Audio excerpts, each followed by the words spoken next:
금쪽같이 귀한 내 자식, 한 발 물러서서 지켜본다는 게 쉽진 않겠죠. 사랑과 통제를 혼동하지만 않으셔도 좋을 것 같습니다. 자, 지난 10월이었죠. 뜨거운 열기 속에 인천 아시안게임이 막을 내렸습니다. 그런데 경기를 앞둔 카타르 여자농구 대표팀이 히잡을 못 쓴다는 이유로 경기를 포기하고 돌아간 일이 있었습니다. 이렇듯 부르카나 히잡 같은 이슬람 여성의 전통 의상에 대한 논란은 국제사회에서도 식을 줄을 모르는데요. 오늘 뉴스지에서 그 내용 살펴보시겠습니다. 지난달 16일 이란 남부에 위치한 이스파한에서 오토바이를 탄 괴한이 한 여성의 얼굴에 산성용액을 뿌린 사건이 발생했습니다.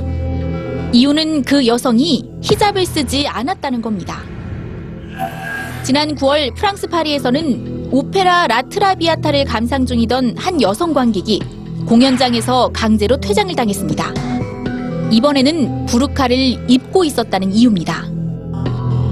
입어도 문제, 안 입어도 문제. 이슬람 전통 복장 착용에 대한 여성들의 인권 문제가 논란이 되고 있습니다. 이슬람 경전인 코란에 따르면 여성은 남성을 유혹할 만한 신체 부위를 드러내지 말라고 규정하고 있습니다.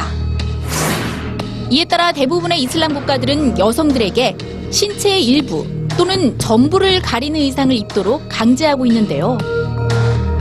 경전에는 어디를 가려야 하는지가 구체적으로 나와 있지 않기 때문에 나라마다 제각기 다른 해석을 하면서 옷차림에도 차이가 생기기 시작했습니다. 먼저 시리아에서는 얼굴은 드러내지만 머리와 귀, 목 등을 가리는 스카프 형식의 히잡을 많이 씁니다.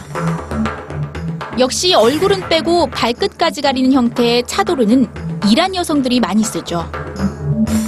파키스탄과 모로코에서는 주로 눈을 제외하고 전신을 가리는 니캅을, 아프가니스탄과 이집트 여성들은 눈을 비롯해 몸 전체를 완전히 가리는 부르카를 입습니다.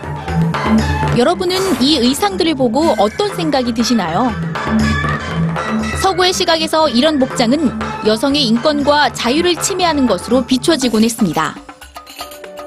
아니 수지에르 국제여성인권연맹 회장은 여성의 얼굴과 몸을 의무적으로 가리게 하는 것은 여성의 존재를 없애는 것과 다를 바 없다고 비판했는데요. 여성의 신체를 오직 아버지와 남편만 볼 수 있다는 논리도 여성을 억압하고 차별하는 악습일 뿐이라고 말합니다. 2011년 부르카 금지법을 제정해 공공장소에서 부르카나 니캅 착용을 금지한 프랑스는 이런 여성인권 문제에 덧붙여 테러의 위험까지 들고 나섰습니다. 실제로 이슬람 극단주의 세력이 온몸을 다 가린 여성들을 자살폭탄 요원으로 이용하는 경우가 종종 있기 때문이죠. 독일은 이미 교사들의 히잡 착용을 금지했고 노르웨이와 덴마크도 유사법 제정을 서두르고 있습니다. 하지만 이슬람 문화권에서 이런 복장은 아이러니하게도 페미니즘의 상징으로 여겨지기도 합니다. 물론 최근에 이런 규제를 거부하는 여성들의 저항운동이 있기도 했지만 일부에서는 오히려 히잡이 여성의 이동을 자유롭게 해줬을 뿐만 아니라 정치적 활동을 가능하게 한 도구라고 주장하고 있습니다. 게다가 이슬람 전통 의상인 부르카와 히잡을 입는 일은 전적으로 여성들의 선택에 달려있는 것으로 이것을 금지하는 것이야말로 종교 탄압이자 인종차별이라는 겁니다. 무엇이 진정으로 이들에게 자유를 주는 일일까요? 인권을 둘러싼 전통 의상 논란 속에 이슬람 여성들의 혼란만 커지고 있습니다.